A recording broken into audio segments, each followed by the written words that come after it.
"That fat woman disgusts me," my husband whispered to his friend. He didn't know I was standing right behind him. That night, I smiled like nothing happened, but what he never imagined was that one day he'd beg for this fat woman's life just to save his own. My name is Sophia. I'm 38 years old, and for 15 years, I believed I had a happy marriage. My husband, Ethan, was everything I ever dreamed of. Charming, ambitious, respected in his company. We met in college, and from day one, he said he loved my kindness, my laughter, my simplicity.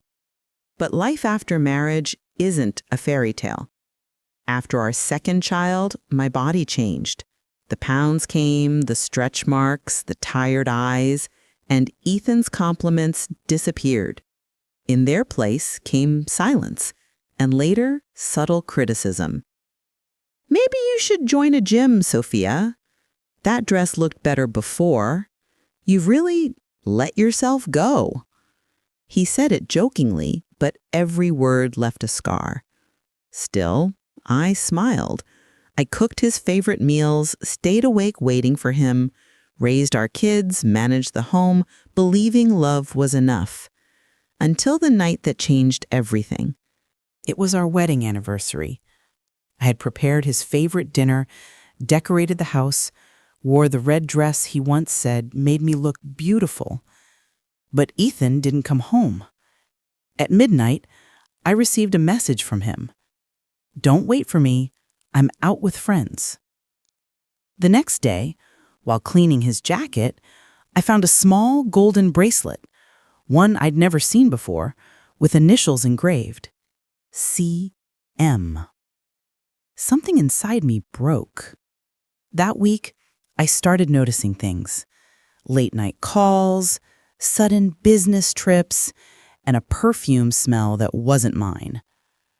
Still, I didn't confront him. I wanted proof. So I followed him one evening. He went to a fancy restaurant. And there she was, Clara Martin, his assistant. Young, slim, perfect. They laughed. They held hands. And then he leaned forward and whispered, "That fat woman disgusts me." He said it behind a pillar, invisible. My husband, the man who once said I was his world, now saw me as a burden. That night, I didn't cry. I didn't shout. I just stared at myself in the mirror, at the woman I'd become, a stranger. Not because I was fat, but because I'd forgotten who I was. The next morning, I packed my things and took our kids to my mother's house. Ethan didn't even call. Days turned into weeks, and then divorce papers arrived. He'd filed them himself. Reason? Irreconcilable differences. Translation? He wanted freedom. The process was long, bitter, and humiliating. He got the house. I got custody. But strangely, I didn't feel broken. I felt reborn. Over the next 2 years, I rebuilt my life from ashes. I lost weight, not out of revenge, but out of love for myself. I started painting again, something I hadn't done since college. I found work at an art studio, made new friends, and discovered a strength I never knew I had. People started noticing me again, not because I was thinner, but because I was alive. My children thrived, and for the first time in years, laughter filled our home. Ethan had vanished from our lives, until one night my phone rang. It was his sister. Her voice trembled. "Sophia, it's Ethan. He's in the hospital. It's his heart. He needs a transplant, urgently." For a moment, I couldn't breathe. This was the man who once humiliated me, abandoned me. And now, He was dying. I went to see him. He looked frail, thinner, weaker. The same man who once mocked my body now lay helpless in a hospital bed. His eyes met mine, and for the first time in years, they were filled with shame. Sophia, I'm sorry. I made the worst mistake of my life. His doctor explained that Ethan's rare blood type made finding a donor almost impossible. Then came the unthinkable.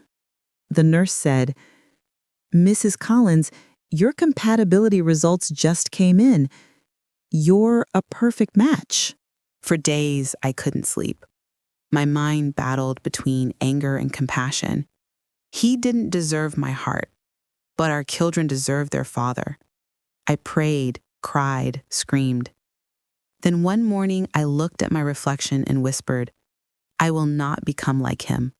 I will not let hate define me. I signed the papers.